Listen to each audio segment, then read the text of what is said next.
These teenage boys killed their teacher because they got a bad grade in her class. Nohema Graber was a fantastic woman. She was originally from Mexico, born in Veracruz on November 10th, 1954. She was a flight attendant for 17 years, and that's where she really developed a passion for travel and flying. And that's when she decided to do something that was practically unheard of for a woman in 1970, and that was to start training to become a pilot. And Nohema Graber became the first woman in Mexico and one of the first women in the entire world to be trained to be a commercial airline pilot. She was an extremely impressive, passionate, hardworking person. In 1986, Nohema married an old flame that she met while she was in high school. Paul Graber hit her up when he was on a business trip in Mexico. They reconnected and the rest was history. The couple moved to Paul's hometown in America, Fairfield, Iowa, a small rural town. There they raised their 3 children, and after Nohema's kids were grown, she had trouble staying still. So when Nohema was in her 50s, she decided to have a career change. She went back to college. She got a bachelor's degree in English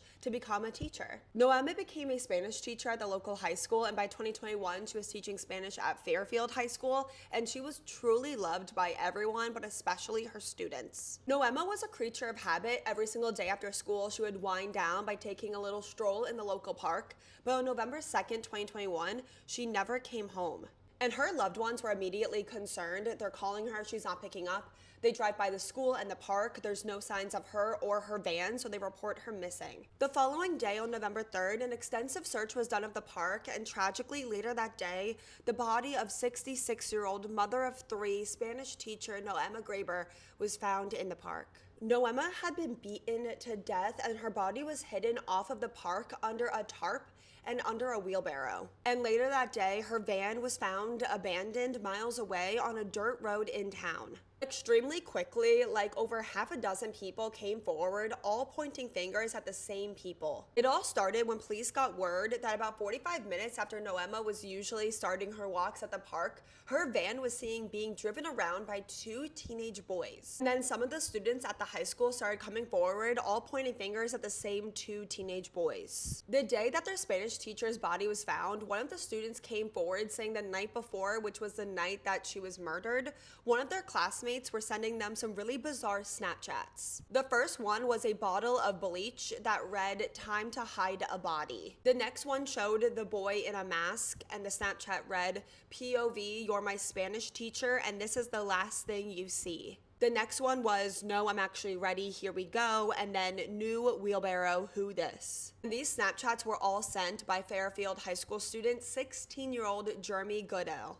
16-year-old Jeremy came from a very bad home life. He was the youngest of 5 kids, pretty much being raised by his older sister in a situation that honestly really reminds me of the show Shameless. The parents were extremely neglectful. The mom pretty much abandoned the family to be with some other guy, and the home was in really poor condition and was really dirty. And then more and more students started going to the police with concerns about Jeremy's best friend, another 16-year-old high school student, Willard Chaden Miller. Willard had apparently been saying at school for weeks and maybe even months that he hated his Spanish teacher and she might just get up and disappear one day. Willard was saying that he was stalking his Spanish teacher after school so he could memorize her schedule, that his Spanish teacher ruined his life, that he hated her and he wanted her dead. Willard was really angry with the Spanish teacher Nohema Graber because he got an F in her class, and that brought his GPA down and also made it so he couldn't join the Spanish class for a trip to Spain that summer. Willard was seen in school a lot arguing with Miss Graber over this F,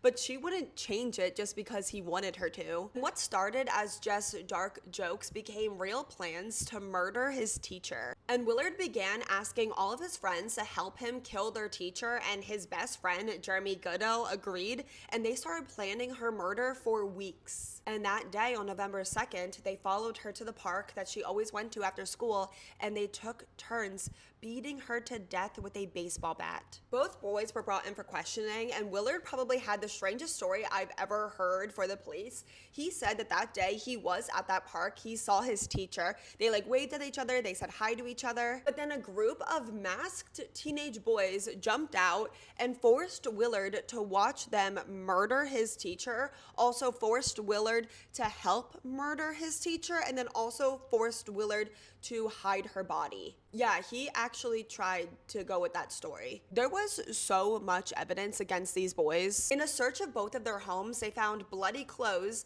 strands of their teacher's hair, and also a bloody baseball bat, which was the murder weapon. And on Willard's phone, in his notes app, he planned the entire murder. I'm gonna read it out to you, so I'm gonna be looking this way. In his notes app, he wrote prep, and under prep, he wrote bush clippers, sticks, garden gloves, plastic trash bag, Ziploc bag, wet wipes, backpack, hammer, cover, transport vehicle. Stun, move off trail, empty compartments, load cargo, blanket cargo, deactivate compartment contents, leave bag by exit, transport, empty transport, safety stun, switch gloves, deactivate article to bag, finalize the win, secure victory, load into storage spot, don't forget to close the door to the ground, switch gloves, move the sticks, wipe down the tools, dispose article, and grab bag by exit, done. In this time, Willard was also using his phone to Google the most guilty Google searches I've ever read. Willard Googled, do students receive credit for class if the teacher is seriously injured or dies more than halfway through the course?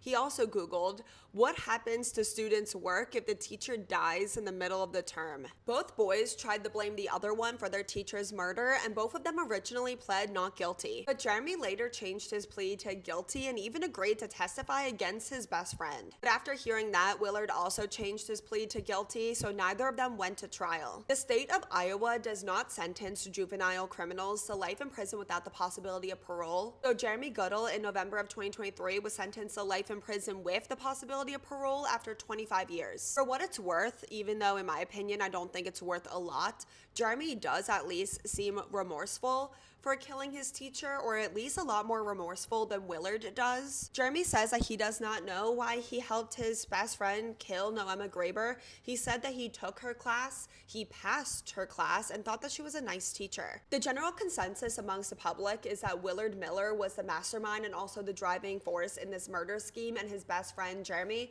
who came from a bad home, kind of just went along with it. Willard's mother has continued to defend her son, even saying that Nohema Graber's class was too hard. I don't know why that matters at all. That doesn't make it okay to kill your teacher. And she tried to get her son's interrogation and entire case thrown out completely. Willard Miller was sentenced to life in prison with the possibility of parole after 35 years, and his judge said in his case that if Iowa allowed life in prison without the possibility of parole for juveniles, it's something that he would have really considered. During both boys' sentencing, they both took the opportunity to get up and apologize to Nohema's family, but when it came to Willard, it seemed like he was trying not to laugh and that he was like smiling and just not genuine at all. I'd like to take this opportunity to wholeheartedly accept responsibility for the role that I've played in the murder of Nohema Graber. I would like to apologize for my actions, first and foremost, to the family.